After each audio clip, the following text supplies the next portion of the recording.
Ça y est, c'est maintenant, on va savoir est-ce que le Paris Saint-Germain va se qualifier en demi-finale de la Ligue des Champions. Mercredi aura lieu le début du Final 8 de la Champions League à Lisbonne et c'est le Paris Saint-Germain qui jouera le premier quart de finale donc face au club italien. Je vais en profiter pour vous mettre à contribution. Dites-moi dans les commentaires, vous, qui voyez-vous se qualifier pour les demi, Atalanta, Paris? N'oubliez pas de lâcher un gros pouce bleu.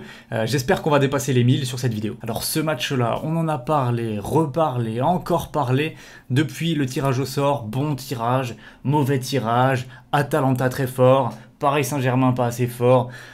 On a dit tout et son contraire depuis ce moment du tirage, depuis le 10 juillet, et maintenant on aura enfin la réponse.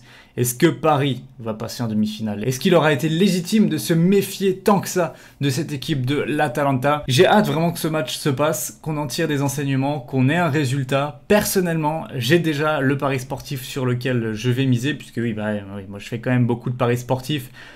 Et sur ce match-là, j'ai choisi, ça devra être confirmé demain.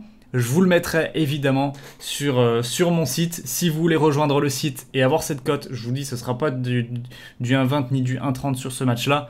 On va aller chercher beaucoup mieux. C'est la Ligue des Champions. On est au mois d'août. On va se faire plaisir et chercher du gros pronostic. Donc si toi, tu veux l'avoir, ce pronostic, c'est simple. Me rejoins. Le lien du site, il est dans la description. Il y a une offre de lancement en plus pour le début du site. Je remercie d'ailleurs toutes les personnes qui se sont inscrites, qui ont rejoint également le groupe Discord où on peut échanger tous ensemble, toute la journée, sur tous les matchs et se donner des conseils, des infos, etc. C'est très intéressant et ça fait avancer les réflexions dans les paris sportifs. C'était également le but de créer ce site-là. Donc j'en suis vraiment très content. Merci à vous. Alors je tenais aussi à rectifier une chose. Non, les vidéos YouTube ne s'arrêteront pas et non, le groupe Telegram dans lequel les pronostics ont été donnés depuis maintenant quelques mois ne s'arrêtera pas non plus. Ça va rester. Je ne deviendrai pas uniquement une entité payante, mais voilà, j'ai décidé de me consacrer à 100% aux analyses et aux paris sportifs. Donc ceux qui veulent rejoindre l'aventure et pouvoir échanger en plus avec moi toute la journée, eh bien je vous invite à rejoindre le site tout simplement. C'est comme ça que ça se passe. Maintenant ce match-là, on va s'y intéresser et on va essayer de l'analyser et de le pronostiquer qui va se qualifier. Moi personnellement, j'ai mon idée en tête parce que j'ai imaginé synthétiser les forces et faiblesses de chaque côté. L'Atalanta, c'est quoi? C'est une équipe qui a produit un jeu exceptionnel cette saison en Serie A, qui a épaté les observateurs par leur capacité à développer un jeu offensif très percutant, à marquer un nombre de buts extraordinaire. Il n'y a rien à dire, ils ont régalé. Après l'Atalanta, c'est aussi une équipe très inexpérimentée en Coupe d'Europe. On sait que c'est important. On se souvient de l'Ajax, qui avait fait une épopée magnifique, mais qui au final... Voilà, on avait vanté leur jeu durant toute la compétition. Ils sont arrivés jusqu'en demi, certes, mais ils ont craqué. L'Atalanta, ça peut être une équipe un petit peu de la sorte. Ils font un bon parcours. On va arriver à un moment clé. Ça va se jouer sur un match. Il y aura de la tension. Peut-être vont-ils craquer.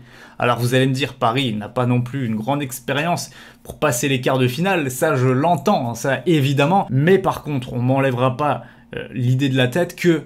Du côté Paris Saint-Germain, tu as quand même beaucoup plus d'expérience, des joueurs d'expérience dans l'effectif capables de gérer ce moment-là. C'est pas comme s'ils jouaient le Bayern ou le FC Barcelone, qui eux aussi ont énormément de joueurs capables de gérer cette pression de l'événement. Donc l'Atalanta, c'est une équipe qui brille par le jeu, certes, qui au niveau de l'expérience n'est peut-être pas au rendez-vous. À voir s'ils arriveront à mettre leur jeu en place. On a beaucoup parlé aussi de l'avantage physique qu'ils allaient avoir, mais quand même malgré tout, moi, je souhaite dire que depuis que j'ai vu des clubs qui ont joué depuis le déconfinement et d'autres qui n'ont pas joué, par exemple Juve Lyon, eh ben, je me dis que voilà, ça reste 90 minutes, c'est des athlètes de haut niveau et ils ont tout à fait la capacité de répondre présent. Donc c'est un désavantage pour le Paris Saint-Germain, c'est clair, mais il ne faut pas non plus en faire toute une montagne. Donc il y a quand même des forces qui ont tendance à s'équilibrer. Après, il y a un point sur lequel on va pouvoir insister. On a beaucoup parlé de la capacité offensive de l'Atalanta. Paris en a aussi, alors que Kylian Mbappé est très incertain, ça c'est embêtant effectivement. Les deux matchs de coupe ont offensivement pas été bons du tout, c'est sûr et certain. Mais l'Atalanta, c'est pas du tout le même type d'équipe. Lyon a défendu très fort à 5 derrière. Saint-Étienne a mis beaucoup d'intensité aussi. Mais par contre, je pense que l'Atalanta, défensivement, à la perte du ballon, c'est une équipe qui souffrira presque plus que Lyon. Et ça, moi j'en ai la conviction. J'ai regardé beaucoup de résumés des matchs de l'Atalanta Bergame pour voir un petit peu dans quelle situation ils encaissaient leur but. Et il y a quelque chose de très intéressant qui est revenu. L'Atalanta, c'est une équipe qui adore manier le ballon, qui adore se projeter rapidement vers l'avant, qui n'est pas là pour faire un jeu de position stérile, c'est spectaculaire. Par contre, lorsqu'ils perdent le ballon, il se passe des choses très intéressantes. Tu as la capacité, lorsque tu récupères le ballon face à l'Atalanta, de prendre tout de suite les côtés, parce que leurs latéraux sont très très hauts dans leur système avec 3 défenseurs axiaux.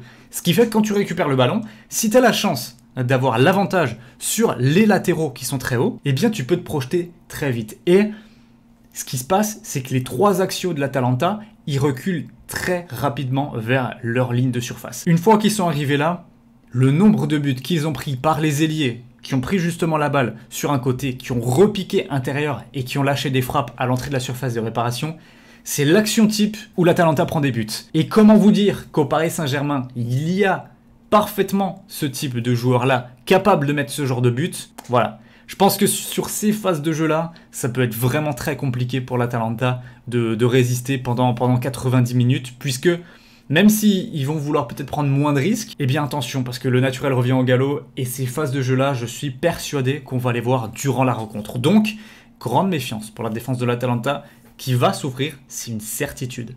Après, ils vont faire peut-être souffrir celle du Paris Saint-Germain aussi. Après, Ilicic est absent, c'est une chose, et je pense que l'assise défensive du Paris Saint-Germain est supérieure à celle de l'Atalanta. Voilà mon regard sur le match. Après vous avoir dit tout ça, je pense, moi, que le Paris Saint-Germain va se qualifier pour les demi-finales de la Champions League. Je le pense. Peut-être qu'il faudra plus que 90 minutes, peut-être qu'il faudra même aller jusqu'au penalty, mais je pense que Paris se qualifiera et passera en demi-finale. C'est mon pronostic pour ce match, et je dois dire que en termes de paris sportifs, il y a aussi des choses à faire. La qualif du Paris Saint-Germain, par contre, a une très belle cote, et je pense que ça se prend tout à fait.